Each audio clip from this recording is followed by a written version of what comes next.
কলেজে তুলকালাম কাণ্ড, সেই ছবি দেখাবো। এসএফআই টিএমসিপি সংঘর্ষের ঘটনা ঘটেছে, দেখুন।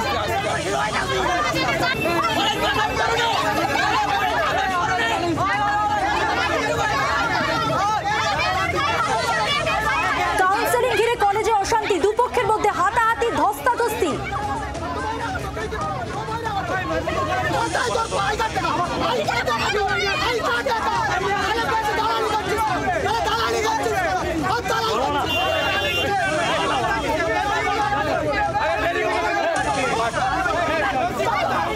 এই ছবি মেদিনীপুর কলেজের, যেখানে এসএফআই টিএমসিপি সংঘর্ষের ঘটনা ঘটে।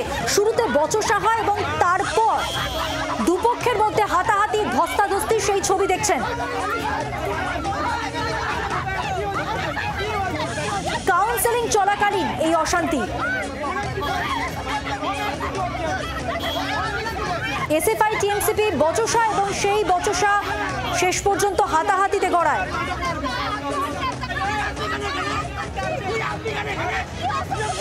কাউন্সেলিং এর সময় দুপক্ষই বচসায় জড়ায় এবং শেষ পর্যন্ত হাতাহাতি, ধস্তাধস্তি। দেখছেন সেই অশান্তির মুহূর্তের ছবি মেদিনীপুর কলেজে।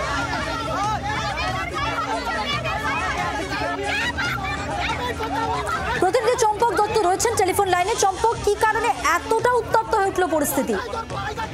দেখো, মেদিনীপুর কলেজে কাউন্সিলিং চলছে এবং সেই কারণের জন্য বিভিন্ন রাজনৈতিক দল তারা টেন্ট করে বসেছে। যেমন একটা এসএফআই আছে, একটা তৃণমূল ছাত্র পরিষদ রয়েছে। সেই টেন্টে যারা হেল্প ডেস্ক করেছে, তারা ছাত্রছাত্রীরা যারা আসছে তাদের ফর্ম ফিল আপ থেকে শুরু করে সমস্ত ব্যবস্থা করছে। এর মধ্যেই যেটা অভিযোগ হচ্ছে, দুপক্ষে একে অপরের বিরুদ্ধে অভিযোগ করছে যে বহিরাগত যারা রয়েছে তারা কলেজের ভিতরে রয়েছে, এমনটাই তাদের দাবি রয়েছে। তারা এই দাবিতেই তাদের ভিতর থেকে বের করতে হবে। এই নিয়ে দুপক্ষের মধ্যে বচসায় জড়িয়ে পড়ে এবং সেক্ষেত্রে দেখা যায় রীতিমতো বচসা থেকে হাতাহাতি পর্যন্ত হয় এবং সেখানে মহিলাদের যারা ছিল তাদের উপর গায়ে হাত দেওয়া হয়েছে, এমনটাই অভিযোগ রয়েছে। এবং এই ঘটনা সেখানে রয়েছিলেন তৃণমূল ছাত্র পরিষদের সভাপতি রবি ছিলেন, রবীন্দ্রনাথ ঘোষ, এবং পাশাপাশি ছিলেন এসএফআই তারাও ছিলেন। দুপক্ষের মধ্যে চরম উত্তেজনা সৃষ্টি হয়। প্রায় দীর্ঘক্ষণ ধরে দুপক্ষের মধ্যে বচসা থেকে হাতাহাতি, ঠেলাঠেলি সমস্ত ঘটনা কিন্তু এই মুহূর্তে ঘটে এবং যথেষ্ট উত্তেজনা রয়েছে এই মুহূর্তে। যদিও পরিস্থিতি আগের থেকে অনেকটাই শান্ত, তবে উত্তপ্ত হয়ে রয়েছে।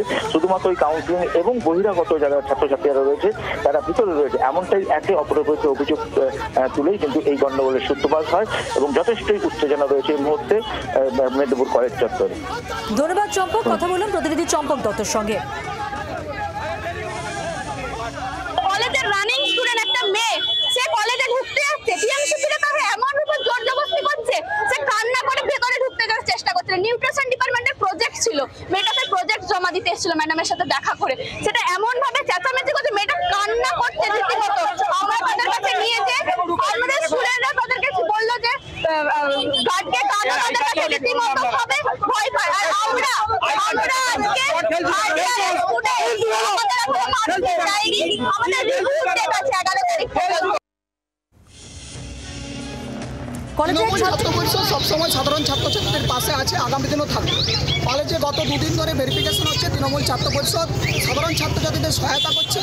এই সহায়তাতে কিছু বহিরাগত স্টুডেন্ট যারা মেদিনীপুর কলেজে পড়তো, 6 সেমিস্টারের পরীক্ষা দিয়েছে, এক্সাম হয়েছে, তার মার্কশিট নাকি সে এখনো পায়নি, সার্টিফিকেট নাকি পায়নি। ওই জন্য সে নাকি রানিং স্টুডেন্ট, কিন্তু মার্কশিটের ডেট আজকে বা গতকাল নয়। তারা এসে কলেজের ভিতরে ঢুকে স্টুডেন্টদেরকে প্রবাহিত করছে এবং যে আই কার্ডগুলো পড়ে আছে সেই আই কার্ডগুলো ভ্যালিডিটি শেষ অলরেডি। বাংলার আওয়াজ, বাঙালির আবেগ, জি 24 ঘন্টা।